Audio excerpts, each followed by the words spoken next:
Friends welcome to the Jyoti blog.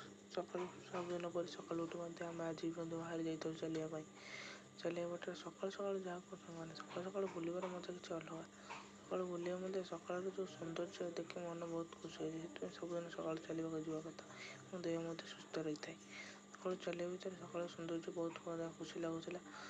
आम खुड़ी जाते आगे आम सानटा चली चली आगे चली जाता। आज वर्षा सकाशे पा बहुत दे कैनाल बहुत पानी हो जाता। सकाल सकाल चली जो सकाल जो पाख देता बहुत मन कला खुशी लगे। सकाल सकाल आम दाद मध्य फुल तोड़ सर मो गाधी पाधी दुकान आसी पहुँची स्वतंत्र दिवस हो गाधी पाधी स्कूल पहुँची जाती।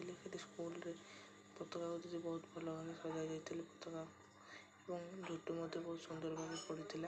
गाँव में पिला आम दीदी आम जन भौणी बिस्कुट बंटन करते दीदी को बहुत बढ़िया झुटी पकई पालन कर सारी पिला सहित किसी फटो उठे फटो उठे सारापर आम बाहरी जाइए आम गंजाम ट्रिप्रे आम गंजाम ट्रिप बुलवाक जबार मुझे मो सांग बाहरी जाइए गंजाम ट्रिप्रे जावाटर आम सांग मेन रोड बहुत स्पीड गाड़ी चलाऊला 90 180 किलोमीटर 90 180 बेगर गाड़ी बहुत स्पीड चलती आमर आम 1.5 घंटे 2 घंटा भितर आम पास कर 70 किलोमीटर पास कर पास कर पहुँची जाइए मौसी घर के रही।